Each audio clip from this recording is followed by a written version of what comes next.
Hello friends, welcome to ഓൾ മൺ YouTube channel. So നമ്മൾ ഇന്ന് കാസ്റ്റത്തെ പറ്റിയുള്ള ഡിസ്കഷൻ കണ്ടിന്യൂ ആയിരിക്കും. സോ MS ഓറിൽ വരുന്ന സോഷ്യോളജി ഇൻ ഇന്ത്യയിൽ വരുന്ന caste system. Okay, so caste സിസ്റ്റത്തെ പറ്റിയുള്ള ഡിസ്കഷൻ കണ്ടിന്യൂ ചെയ്യും. So as you can see, നമ്മൾ ഇന്ന് book view and field view of caste സിസ്റ്റത്തെ പറ്റിയുള്ള വ്യത്യാസങ്ങളാണ്, അല്ലെങ്കിൽ അത് തമ്മിലുള്ള ഒരു കമ്പാരിസൺ ആണ് ഇന്ന് ഡിസ്കസ് ചെയ്യുന്നത്. ഓക്കെ, സോ നമ്മൾ കഴിഞ്ഞ ക്ലാസ്സിൽ പഠിച്ച ഒരുപാട് കാര്യങ്ങളായിട്ട് ഓവർലാപ്പ് ചെയ്ത് വരുന്നുണ്ട്. ഒരുപാട് പുതിയ അറിവൊന്നും കിട്ടില്ല. ബട്ട് എങ്ങനെ നമുക്ക് ആ കഴിഞ്ഞ ക്ലാസ്സുകൾ കിട്ടിയ അറിവ് ഉപയോഗിച്ച് ഈ ഒരു ആൻസർ സ്ട്രക്ചർ ചെയ്യാമെന്ന് നോക്കാം.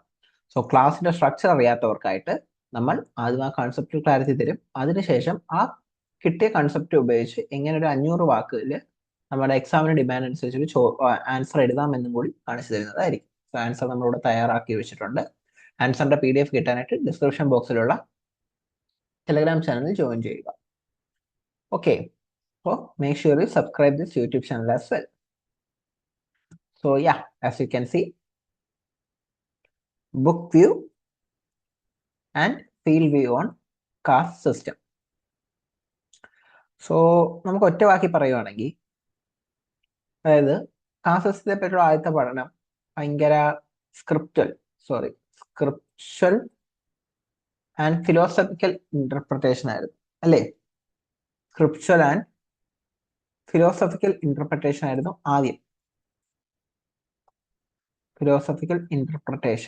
ആദ്യം. അതിൽ നിന്ന് ഒരു എംപിരിക്കൽ അനാലിസിസിലോട്ട് വരികയാണ് ഉണ്ടായത്.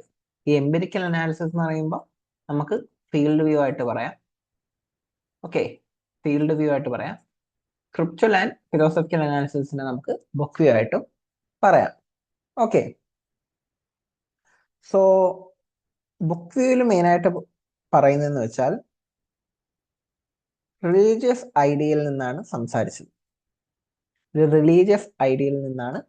ബുക്ക് വ്യൂക്കാര് അല്ലെങ്കിൽ ബുക്ക് വ്യൂവില് കാസ്റ്റ് സിസ്റ്റത്തെ പറ്റി പഠിച്ചത്. പക്ഷെ ഫീൽഡ് വ്യൂ ആകുമ്പോൾ എന്ത് പറ്റും? ഫീൽഡ് വ്യൂ ആകുമ്പോൾ it views caste system as A lived social reality.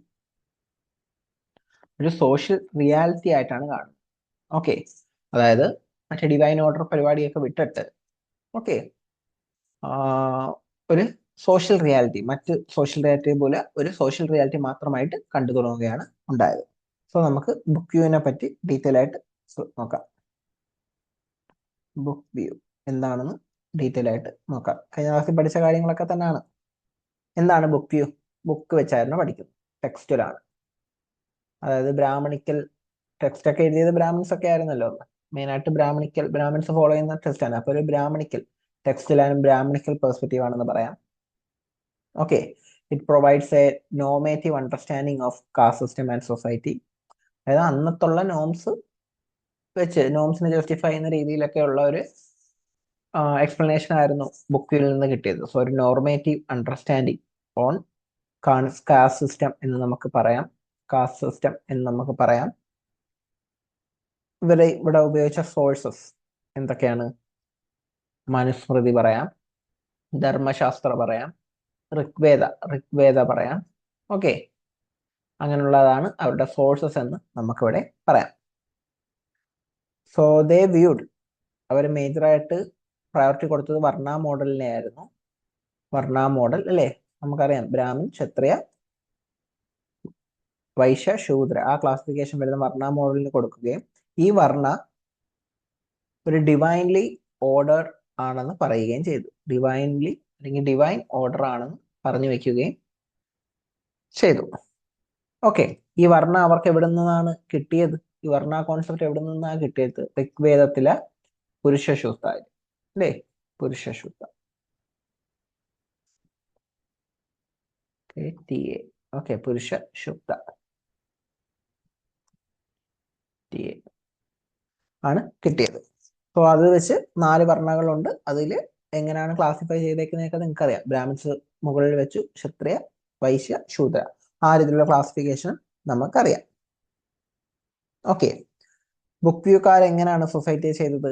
They view സൊസൈറ്റിയെ എന്ത് ചെയ്തു? ഹൈറാർക്കിക്കൽ ആയിട്ടാണ് ചെയ്തത്. ഹൈറാർക്കിക്കൽ ആൻഡ് മോറൽ ഓർഡർ ആയിട്ടാണ് അവർ പറഞ്ഞത്.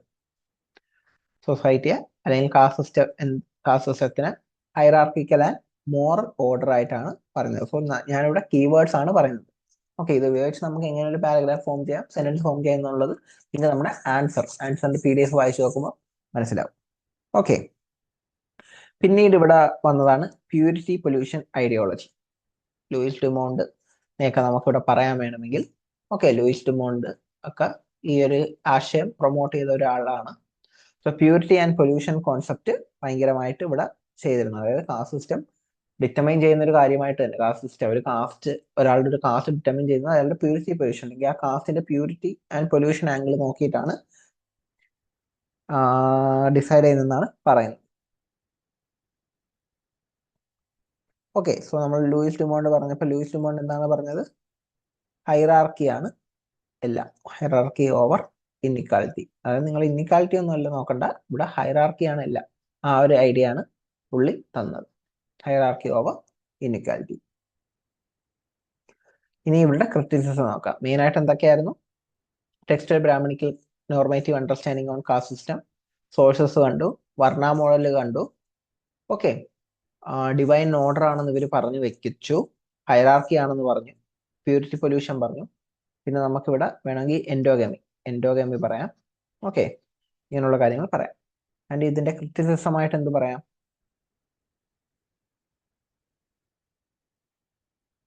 ഇവർ ഡൈവേഴ്സിറ്റി ഇഗ്നോർ ചെയ്തു, റീജിയണൽ വേരിയേഷൻസ് അണ്ടർമൈൻ ചെയ്തു. ഓക്കെ, പിന്നീട് ഫെമിനിസ്റ്റ് ആംഗിൾ, വുമന്റെ ഇഷ്യൂസും സബാൾട്ടൺ അല്ലെങ്കിൽ മാർജിനൈസ്ഡ് സെക്ഷൻസിനെ പറ്റിയൊന്നും അധികം പഠിച്ചില്ല. പിന്നെ ഒരു ക്രിറ്റിസിസമായിട്ട് ഇത് പ്രിവിലേജ്ഡ് വ്യൂ ആണെന്ന് നമുക്ക് പറയാം, ഇങ്ങനെയുള്ള ക്രിറ്റിസിസം നമുക്ക് ഇവിടെ കൊണ്ടുവരാം. പിന്നീട് നമ്മൾ കഴിഞ്ഞ ക്ലാസ്സിൽ പഠിച്ച AR ദേശായി പറഞ്ഞ കാര്യങ്ങൾ, ആൻഡ്രൂ ബെറ്റലയുടെ കാര്യങ്ങൾ, MN ശ്രീനിവാസൻ പറഞ്ഞ കാര്യങ്ങൾ, ഇതെല്ലാം നമുക്ക് കൊണ്ടുവരാം, ക്രിറ്റിസിസം മൊത്തത്തിൽ കൊണ്ടുവരാം. ഓക്കെ, അപ്പോൾ എന്താണ് ബുക്ക് വ്യൂ എന്ന് ഒരു ഐഡിയ നിങ്ങൾക്ക് കിട്ടിയെന്ന് വിശ്വസിക്കും. ഇനി നമുക്ക് ഫീൽഡ് വ്യൂ എന്താണെന്ന് നോക്കാം. ഫീൽഡ് വ്യൂ എന്തായിരിക്കും? ഫീൽഡിൽ ഇറങ്ങി പണിയെടുത്ത് അവർ ഓരോ കാര്യങ്ങളും ഒബ്സർവ് ചെയ്ത് അതിനെപ്പറ്റി പറയുന്നു. മേജറായിട്ട് വില്ലേജ് സ്റ്റഡീസ് ആണ് ഇവിടെ നമ്മുടെ ഫീൽഡ് വ്യൂവിൽ മെയിനായിട്ട് പറയുന്നത്. അതായത് ഒരു വില്ലേജിൽ പോയി ആ വില്ലേജിനെ പറ്റി വില്ലേജിലെ കാര്യങ്ങൾ, കാസ്റ്റ് സിസ്റ്റം ഒക്കെ അവിടെ ഇങ്ങനെ ഫങ്ഷൻ ചെയ്യുന്നത് പഠിക്കുകയും ആണ് ഫീൽഡ് വ്യൂ ഓഫ് കാസ്റ്റ് സിസ്റ്റത്തിൽ കാണുന്നത്. നമുക്ക് നോക്കാം. So it emerge from empirical research and ethnographic observation. Empirical research, scientific അല്ലെങ്കിൽ ഡേറ്റാബേസ് റിസർച്ചും പിന്നീട് എത്നോഗ്രാഫിക് ഒബ്സർവേഷൻ. എത്നോഗ്രാഫിക് ജസ്റ്റ് പഠനം, അതെങ്ങനെയാണ് എത്നോഗ്രാഫി മീൻസ് ഒരു കാര്യത്തെ പറ്റി നമ്മൾ കാര്യമായിട്ട് പഠിക്കുന്നു, അതെങ്ങനെയാണ് ഫങ്ഷൻ ചെയ്യുന്നതൊക്കെ പഠിക്കുന്നു. സോ എത്നോഗ്രാഫിക്, അപ്പോൾ അങ്ങനെയുള്ള ആവശ്യത്തിന് വേണ്ടിയുള്ള ഒബ്സർവേഷനിൽ നിന്നുമൊക്കെയാണ് നമ്മുടെ ഫീൽഡ് വ്യൂ എന്ന് പറയുന്ന ഒരു കോൺസെപ്റ്റ് തുടങ്ങുന്നത്. ഇവിടുത്തെ മേജർ തിങ്കേഴ്സ് ആയിട്ട് നമുക്ക് നമ്മുടെ MN Srinivas, Andrew Beteille, DN Majumdar, okay, AM Shah, Bailey, McKim Marriott, okay, Mayers, ഇത്രയും പേരെയൊക്കെ, അല്ലെങ്കിൽ ഒരുപാട് പേരുണ്ട്. അപ്പം മേജറായിട്ട് ഇത്രയും പേരെ പറഞ്ഞു. നമ്മൾ ഇവരൊക്കെ പഠിച്ച ഒരു ഫീൽഡ് വർക്കും അതിലൊരു കുറച്ച് ഒബ്സർവേഷൻസ് കൂടി പറയുന്നുണ്ട്. അതുകൊണ്ടാണ് ഇത്രയും പേരെ ഞാൻ ചൂസ് ചെയ്തത്. MN Srinivas, Andrew Beteille, DN Majumdar, AM Shah, Bailey, McKim Marriott, Mayers. ആദ്യമായി നമുക്ക് MN ശ്രീനിവാസ് എന്താ പറഞ്ഞേ നോക്കാം. MN ശ്രീനിവാസ് റാംപുര വില്ലേജിലാണ് പഠനം നടത്തിയത്. റാംപുര വില്ലേജ്. അപ്പൊ അവിടെ പുള്ളി പറഞ്ഞു കാസ്റ്റ് പ്രവർത്തിക്കുന്നത് ഒരു കോമ്പറ്റീഷൻ, മൊബിലിറ്റി, അഡാപ്റ്റേഷൻ, ഇങ്ങനെയുള്ള കാര്യങ്ങളിൽ നിന്നൊക്കെയാണ് കാസ്റ്റ് പ്രവർത്തിക്കുന്നതെന്ന് പറഞ്ഞു. അതായത് മൊബിലിറ്റി ഉണ്ട്, നിങ്ങൾ ഈ കോമ്പറ്റീഷൻ കാര്യങ്ങളൊക്കെ വിടും, മൊബിലിറ്റി, അതായത് കാസ്റ്റിന് മൊബിലിറ്റി ഇല്ലെന്നാണ് മുമ്പിലുള്ള ബുക്ക് വ്യൂവിൽ പറയുന്നത്. ഓക്കെ, നമ്മൾ ഇപ്പൊ ആ പോയിന്റ് ഇവിടെ പറഞ്ഞില്ലെങ്കിൽ അതും കൂടി ആഡ് ചെയ്യുക. കാസ്റ്റ് സ്റ്റാറ്റിക് ആണ്, ഓക്കെ, മൊബിലിറ്റി ഇല്ല എന്നുള്ളതൊക്കെയാണ് സ്റ്റാറ്റിക്കിന്റെ അർത്ഥം. അതായത് കാസ്റ്റ് മാറുന്നില്ല, അതേപോലെ നിലനിൽക്കും. ഓക്കെ, പിന്നെ കാസ്റ്റ് എങ്ങനെയാണ് അസ്ക്രൈബ്ഡ് ആണ്, അച്ചീവ്ഡ് അല്ല എന്നൊക്കെ ബുക്ക് വ്യൂ പറയുന്നുണ്ട്. അപ്പൊ അങ്ങനെയുള്ള കാര്യങ്ങളിൽ നിന്ന് മാറി മൊബിലിറ്റി ഉള്ളൊരു കാര്യമായിട്ട് റാംപുര വില്ലേജ് പഠിച്ചതിന് ശേഷം എം.എൻ. ശ്രീനിവാസ് പറയുന്നുണ്ട്. പുള്ളിയുടെ സാൻസ്ക്രിറ്റൈസേഷൻ ബ്രാഹ്മണൈസേഷൻ ഒക്കെ അവിടെ നിന്ന് വരുന്നതാണ്. ആ ഒരു സ്റ്റഡിയിൽ നിന്ന് ഭാഗമായിട്ട് വരുന്ന ആശയങ്ങളാണ്. അപ്പൊ പുള്ളി ഇവിടെ പറഞ്ഞു വെച്ചാൽ എന്താണ്? കാസ്റ്റ് ഡൈനാമിക് ആണ്, സ്റ്റാറ്റിക് അല്ല എന്നുള്ളൊരു ആശയമാണ്. ഓക്കെ, ഡൈനാമിക് ആണ്, സ്റ്റാറ്റിക് അല്ല എന്നുള്ള ആശയമാണ് റാംപുര വില്ലേജ് പഠിച്ച എം.എൻ. ശ്രീനിവാസ് ഇവിടെ പറഞ്ഞു വെക്കുന്നത്. അടുത്ത ആളെ നോക്കാം, മക്കിൻ മാരിയോട്ട്. പുള്ളി യുപിയിലുള്ള കിഷൻ ഗർഹി വില്ലേജ് ആണ് പഠിച്ചത്. സോ ഇത് ഓർത്ത് വെക്കാൻ പറ്റുമെങ്കിൽ നല്ലതായിരിക്കും. ഇപ്പൊ എം.എൻ. ശ്രീനിവാസ് റാംപുര വില്ലേജ് ഒരുവിധം എല്ലാവരും ഓർത്ത് വെക്കുന്നതാണ്. സോ ഈ മക്കിൻ മാരിയോട്ട് നമ്മൾ ഇനി 3-4 പേരും കൂടി പരിചയപ്പെടും. അവർ പഠിച്ച വില്ലേജസ് ഓർത്തിരിക്കാൻ പറ്റുവാണെങ്കിൽ നല്ലതായിരിക്കും. സോ കിഷൻ ഗർഹി വില്ലേജ് പഠിക്കുകയും അവിടെ പറഞ്ഞ കാര്യങ്ങൾ, അല്ലെങ്കിൽ പുള്ളി അവിടെ കണ്ട കാര്യങ്ങൾ എന്ന് വെച്ചാൽ, ഒരു കാസ്റ്റിനെയും നമുക്ക് completely pure and completely impure ആയിട്ട് പറയാൻ പറ്റില്ല. No caste completely pure, completely impure ആയിട്ട് പറയാൻ പറ്റില്ല. അതായത് അദ്ദേഹം അവിടെ വില്ലേജ് പഠിച്ചപ്പം നോക്കിയപ്പം പല കാസ്റ്റും, പ്യുവർ എന്ന് പറയുന്ന കാസ്റ്റുകൾ ചിലപ്പോൾ ഇംപ്യുവർ ജോലികൾ ചെയ്യുന്നുണ്ട്. ഓക്കെ, ഇംപ്യുവർ എന്ന് പറയുന്ന കാസ്റ്റുകൾ ചിലപ്പോൾ ഇംപ്യുവർ ജോലി തന്നെ ചെയ്തിട്ട് അവർ പക്ഷേ വെജിറ്റേറിയനിസം ഫോളോ ചെയ്യും. അപ്പൊ പിന്നെ അവരാരാ? അല്ലെങ്കിൽ ഇംപ്യുവർ ആയിട്ടുള്ള ഒരാള്, ഇംപ്യുവർ ആയിട്ടുള്ള ഒരു കാസ്റ്റ് പ്യുവർ ആയിട്ട് കണക്കാക്കുന്ന ജോലികൾ എന്തെങ്കിലും ചെയ്തിട്ട് വെജിറ്റേറിയനും കൂടിയാണെങ്കിൽ അവരെന്ത് വരും? സോഷ്യൽ സ്റ്റാറ്റസ് എവിടെ വരും? ഇതൊന്നും നമുക്ക് പറയാൻ പറ്റില്ല. അതുകൊണ്ട് തന്നെ ഒരു കാസ്റ്റും കംപ്ലീറ്റ്ലി പ്യുവറും അല്ല ഇംപ്യുവറും അല്ല എന്നാണ് McKim Marriott Kishan Garhi village പഠിച്ചതിന് ശേഷം തരുന്ന insights. Okay, so Rampura village, M N. Srinivas, Kishan ഗർഹിയിൽ no caste is completely pure and impure എന്നുള്ള ഒരു ആശയമാണ് മക്കിൻ മാരിയോട്ട് പറഞ്ഞിരുന്നത്. ഇനി ബെയ്ലി പഠിച്ചത് B for B, so Bisipara village, Odisha. In case പേര് മറന്നുപോയാൽ, ആൾക്കാരുടെ അല്ല വില്ലേജ് പേര് മറന്നുപോയാൽ അവർ തന്ന ഇൻസൈറ്റ്സ് എങ്കിലും നമ്മൾ എഴുതാൻ പറ്റിയ വലിയ അഡ്വാൻറ്റേജ് ആണ്. സോ ബെയ്ലി പറഞ്ഞത്, ഓക്കെ, ബെയ്ലി തന്റെ ഫീൽഡ് വ്യൂ അല്ലെങ്കിൽ വില്ലേജ് സ്റ്റഡി നടത്തി പറഞ്ഞ കാര്യം എന്താന്ന് വെച്ചാൽ, അവിടെ നടക്കുന്ന, ആ നാട്ടിൽ നടക്കുന്ന അല്ലെങ്കിൽ പുതുതായിട്ട് വരുന്ന എക്കണോമിക് ആൻഡ് പൊളിറ്റിക്കൽ ചേഞ്ചസ് വരുമ്പോൾ കാസ്റ്റ് അതിനനുസരിച്ച് അപ്ഡേറ്റ് ആവും. ഓക്കെ, കാസ്റ്റ് അപ്ഡേറ്റ് ആവും അല്ലെങ്കിൽ അഡാപ്റ്റ് ആവും നമുക്ക് പറയാം. So economic and political changes വരുമ്പോൾ കാസ്റ്റ് അപ്ഡേറ്റ് ആവും അല്ലെങ്കിൽ അഡാപ്റ്റ് ആവും എന്ന് പറയാം. അതായത് കാസ്റ്റ് ഈസ് ഡൈനാമിക് എന്നാണ് പറയുന്നത്. നേരത്തെ നമ്മുടെ എം.എൻ. ശ്രീനിവാസ പറഞ്ഞ അതേ ഒരു പോയിന്റിലോട്ടാണ് പുള്ളി പറഞ്ഞു വെക്കുന്നത്. കാസ്റ്റ് ഡൈനാമിക് ആണ്. ഓക്കെ,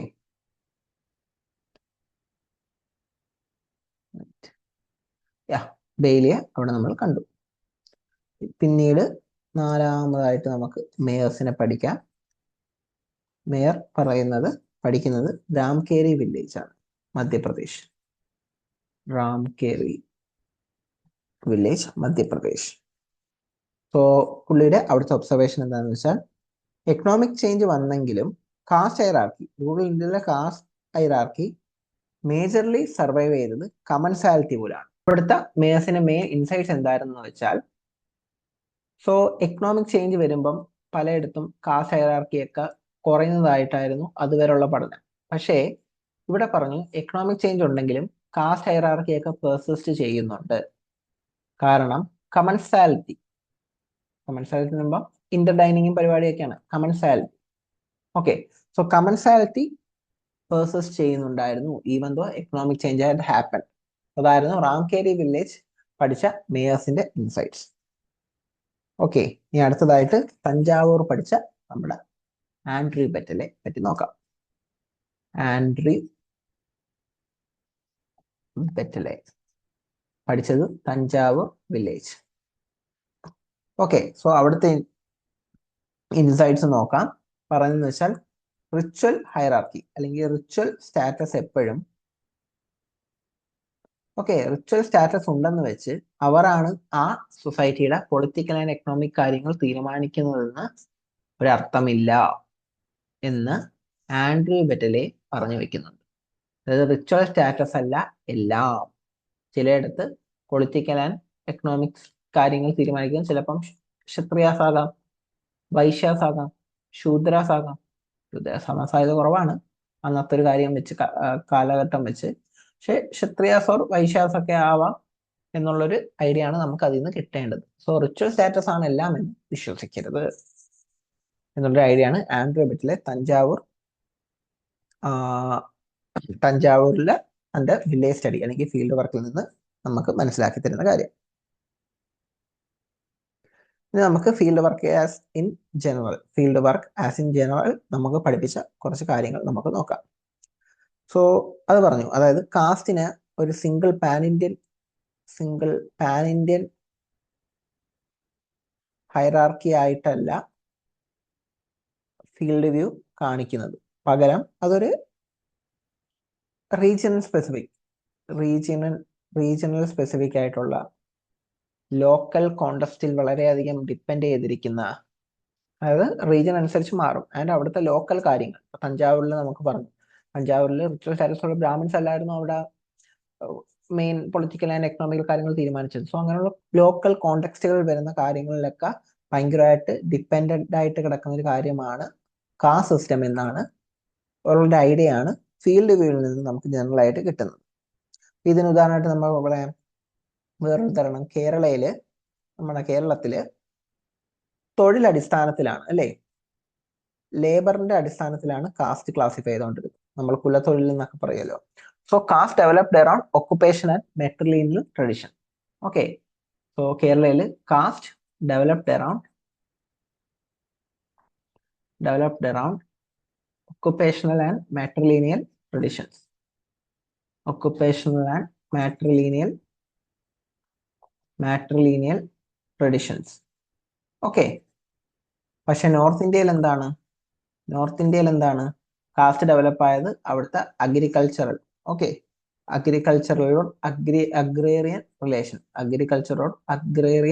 റിലേഷൻസ് ബേസ് ചെയ്തും അവിടുത്തെ കിൻഷിപ്പ് ബേസ് ചെയ്തുമാണ് എന്താണ് നോർത്ത് ഇന്ത്യയിൽ കാസ്റ്റ് തീരുമാനിച്ചത്. Agrarian relations and kinship base ചെയ്താണ് വന്നത്. സോ ഇതുവഴി എന്താണ് ഒരു മൾട്ടി ഡയമെൻഷണൽ അപ്രോച്ചാണ് ഫീൽഡ് വർക്ക് ഇവിടെ തന്നത്. ഒരു മൾട്ടി ഡയമെൻഷണൽ അപ്രോച്ചാണ് ഫീൽഡ് വർക്ക് നമുക്ക് തന്നതെന്ന് നമുക്ക് പറഞ്ഞുകൂടെ? ഓക്കെ, സോ മൾട്ടി ഡയമെൻഷൻ എങ്ങനെ നമുക്ക് നമ്മൾ ആ പഠിച്ച തിങ്കേഴ്സിനെ പറ്റി ചിന്തിച്ചു നോക്കൂ. MN ശ്രീനിവാസ് പറഞ്ഞത്, ആൻഡ്രൂ ബെറ്റലെ പറഞ്ഞത്, ബെയ്ലി പറഞ്ഞത്, കിഷൻ ഗർഹി പഠിച്ച മക്കിമാരിയോട്ട് പറഞ്ഞ കാര്യങ്ങളൊക്കെ ആലോചിച്ച് നോക്കൂ. ഓക്കെ, സോ ഇത്രയും നമുക്ക് മനസ്സിലാക്കാം. ഇനി എന്തെങ്കിലും പോയിന്റ് വിട്ടുപോയോ? ഇല്ല. സോ നമുക്ക് ഇനി കൺക്ലൂഷൻ പറയാം. ഫീൽഡ് വർക്ക് അല്ലെങ്കിൽ ബുക്ക് വ്യൂ എന്ന് വെച്ചാൽ സേക്രഡ്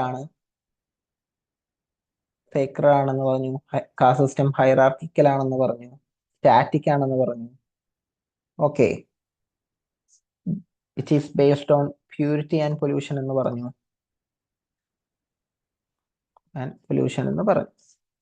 ഫീൽഡ് വ്യൂ ആയാലോ സാക്രഡ് ആണോ? അല്ല, മറിച്ച് ഇറ്റ് ഈസ് പ്ലൂറൽ. സ്റ്റാറ്റിക് ആണോ? അല്ല, it is dynamic. Okay, and contexted, അതായത് കോമ്പറ്റീഷൻ അനുസരിച്ചാണ് നമ്മളൊരു പോയിന്റ് നമ്മൾ കണ്ടല്ലോ, അത് വെച്ച് പറയുകയാണ്. ഇപ്പൊ book view sacred, hierarchical, static, based on purity and pollution ആകുമ്പോൾ field view plural, dynamic and contexted, based on power, economy, regional അല്ലെങ്കിൽ ലോക്കൽ കോണ്ടെക്സ്റ്റ് എന്ന് പറയാം. റീജിയണൽ കോണ്ടെക്സ്റ്റ് എന്ന് പറഞ്ഞ് നമുക്ക് കൺക്ലൂഡ് ചെയ്യാം. അതായത് ഒരു സമ്മറി കൊടുത്ത് നമുക്ക് കൺക്ലൂഡ് ചെയ്യാം. സോ നിങ്ങൾക്കെല്ലാം മനസ്സിലായെന്ന് വിശ്വസിക്കുന്നു. ഓക്കെ, നമ്മൾ കഴിഞ്ഞ ക്ലാസ്സിൽ പഠിച്ച കാര്യങ്ങളാണ് ബുക്ക് വ്യൂവിൽ പറഞ്ഞത്. ഫീൽഡ് വ്യൂവിൽ നമ്മൾ കുറച്ച് ഇമ്പോർട്ടൻറ്റ് കാര്യങ്ങൾ പഠിച്ചിട്ടുണ്ട്. ഓക്കെ, തിങ്കേഴ്സും അവർ പഠിച്ച വില്ലേജ് സ്റ്റഡീസും അതും ഇവിടുത്തെ ഇൻസൈറ്റ്സും അത് ഓർത്ത് വയ്ക്കാൻ പറ്റുവാണെങ്കിൽ വലിയൊരു അഡ്വാൻറ്റേജ് ആണ്. ഓക്കെ, നമുക്ക് ആൻസറിലോട്ട് നോക്കാം. ഗ്രാമണിക്കൽ പെർസ്പെക്റ്റീവ് കഴിഞ്ഞു. Book view and fuel view നിങ്ങൾ സ്ക്രീൻഷോട്ട് എടുക്കുക. എടുക്കാൻ പറ്റിയില്ലെങ്കിൽ PDF നമ്മുടെ ചാനൽ അപ്ലോഡ് ചെയ്തിട്ടുണ്ടാവും.